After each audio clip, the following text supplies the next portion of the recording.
world, it's been a crazy night. Not only do we have that Ric Flair 30 for 30, but AJ Styles won the WWE Championship today. SmackDown was live, it was pre-taped. First of all, I had to look through Wikipedia first to make sure, and then it happened. I watched the match, so I knew the result, but I was excited, definitely. So yeah, it helped boost ratings, probably. AJ Styles winning is very good for the overall pay-per-view for Survivor Series. AJ Styles versus Brock Lesnar match should definitely tear down the house. I was just saying like how competitively, competitiveness from Jinder Mahal might have really affected, AJ's standings in the match. Because you look at it, if he was kind of struggling to beat Jinder for a minute, then against Brock, he might get destroyed, even as a WWE champion.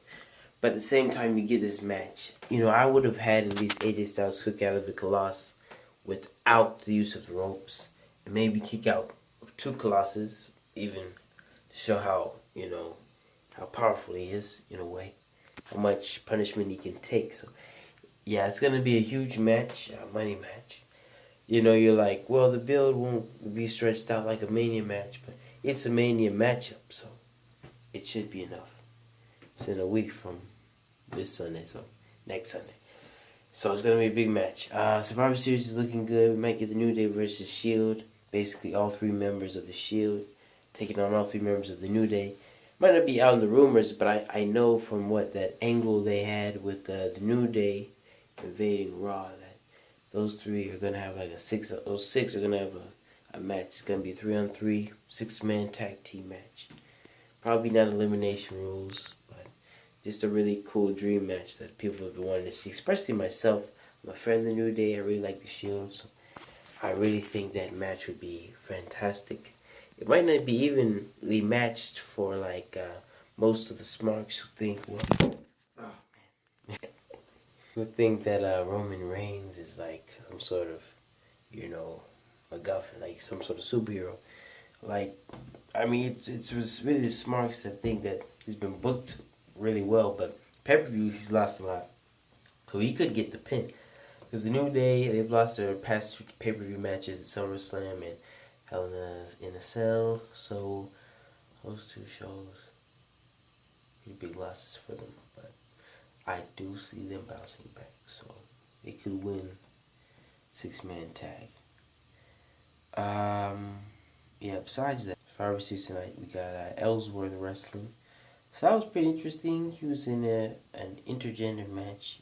It's a battle of the sexes, and wow, you never thought you'd see that, but we saw Becky Lynch beat James Ellsworth, where the heels turned face with women, or they just got all on one page. I understand how they would be upset with that. Man on woman violence. What kind of coward hits a woman on WWE PG? But we all know that, it was a match. What happened, we know. So at the end of the match, Carmella super kicked Ellsworth. Kind of awkwardly, But yeah, it was an interesting match. I do see it Survivor Series, how SmackDown has a chance. Natalya might lose the title next week against Charlotte. I think that's possible. It could make the match more even, face versus heel. There was a heel versus heel matchup with Baron Corbin and The Miz, but so Sin Cara is gonna get his shot. So it came out of nowhere, but yeah, I might have to check through that. It might have changed. I think Sin Cara got injured or something.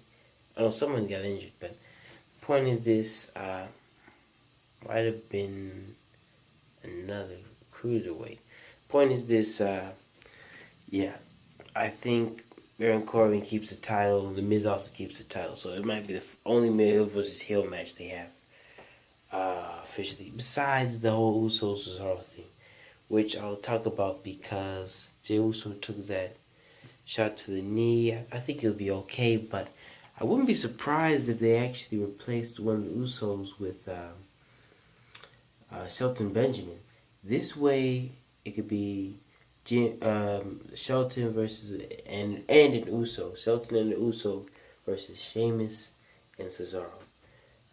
You can write an angle that writes one of them out with injury, and I would say that what happens to Chad Gable, he ends up joining the 5-on-5, and then next thing, he'll get to go against, his former American Alpha, Jason Jordan. This is going to lead to a huge spot in the match where they're just going for blows. It's going to be very heated. So that's basically how he can break away, go into his own segment. He could definitely turn heel. They tease that he's turning heel, all over SmackDown. The New Day, they have a new aggression, but I wouldn't say they're turning heel. I just say they're just mocking Raw. Besides that, a lot of Raw versus SmackDown matches. I think, that Cruiserweight Championship match is still going on for the Raw side.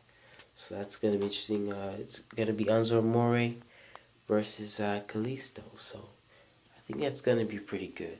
Might work something in with the Cruiserweights as well. But yeah, it's going to be a pretty big show for a lot of people. John Cena might participate, might be a different role. Might not be special guest referee. He might be the final spot. But yeah, SmackDown vs. Raw is going to be pretty fun this year. Alright. Well, talk to you guys later. Congrats AJ Styles on the championship. That match was awesome. It was great. But I'm saying that the match he's going to have in Survivor Series against Brock Lesnar is going to be probably one of the best matches of all time. Yes, I'm hyping it. Man, AJ Styles is a perfect opponent for Brock Lesnar. Even though there's a whole size difference, even the booking difference, all that kind of stuff. But I really don't expect the WWE would book Brock Lesnar to beat AJ Styles in 2 minutes. I hope it doesn't happen. I pray it doesn't happen. Give him a 20-minute match, please.